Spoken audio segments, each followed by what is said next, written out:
Chapter 6. Worst year ever.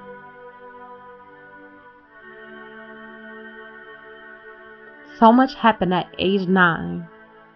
It's crazy because my birthday is 9/9/1991. That's a lot of nines, huh? Take a wild guess of what my favorite number is. 9. But crazily, 9 was one of my roughest, toughest years. Theodore became ill instantly and had to be hospitalized. He was having heart problems, and he must have felt that he wasn't going to make it, because as crazy as this sounds, we weren't allowed to call them mom or dad until adoption was finalized. My guess, in case our birth parents got clean and got their rights back. But anyway, his dying wish was that we get adopted. He wanted us to have a good life and to not endure any more separation than what we already endured. I remember seeing him in the hospital and how small he looked from all the weight he'd lost. He had bags under his eyes and he just looked weak. I wanted to hug him, but I didn't want to run the chance of disconnecting what seemed to be 100 wires he was hooked up to. He caressed my hand and looked me in my eyes and signaled for me to come closer. He whispered softly in my ear and said, "I love you, Kiki. You are my daughter, and no matter what happens to me, you be strong."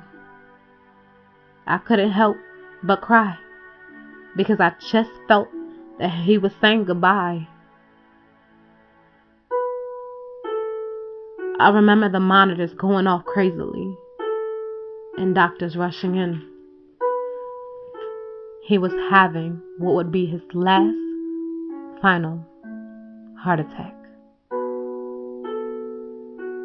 I didn't know what was happening at the time, but all I know is we waited in the waiting room for what seemed like eternity. Jasmine and Nicole was with me, and they seemed to be in a daze, just like me.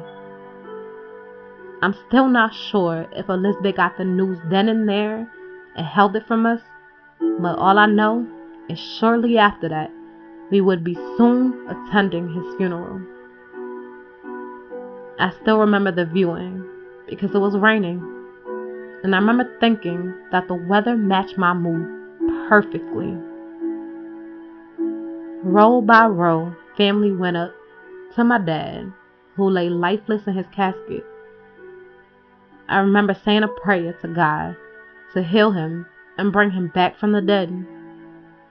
So as I walked up to his casket after everyone before me said their goodbyes, I couldn't help but touch his face and see if my prayer would come true. It didn't work. He was ice cold. I missed him so much. If I could, I would have crawled right up next to him, like I used to do, when he would hold me in his lap and we would watch football together. I miss his warm touch and forehead kisses, and his reassurance that I was loved, because his death took a toll on me. To this day, his love, his presence has never been matched. We walked back to our row and waited for everyone else to say their goodbyes. As if that day couldn't get any worse, we walked out that rainy evening to realize our mom's Volvo station wagon had been stolen. Age 9, year 2000, was seeming to be the worst year ever.